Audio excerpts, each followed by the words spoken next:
মানুষ পারে না এমন কিছু নাই। মানুষ যা কল্পনা করতে পারে মানুষ তা করে দেখাতে পারে। এজন্য আমাদের কল্পনার জানালাটাকে বড় করতে হবে।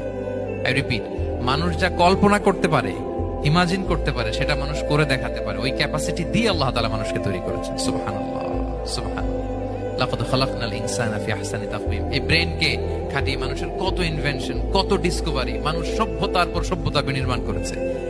চোখ ধাঁধানো মানুষের আবিষ্কার তাক লাগিয়ে দিয়েছে গোটা বিশ্বে, একটার পর একটা করে। আল্লাহ এমন ভাবে মানুষকে তিনি তৈরি করেছেন। লাকাদ খালাকনাল ইনসানা ফি আহসানি তাকওয়িম। চমৎকার অবয়বে, তার দৈহিক অবয়ব যেমনি সুন্দর, তার বুদ্ধিগত, তার চিন্তাগত, তার ইন্টেলেক্ট, এটাও তেমন সুন্দর, এটাও তেমন চমৎকার। পৃথিবীর কোন প্রাণীকে আল্লাহ তাআলা এরকম হিউম্যান ব্রেনের মতো এরকম সফিস্টিকেটেড ব্রেন দিয়ে, ইন্টেলেক্ট দিয়ে তৈরি করেনি।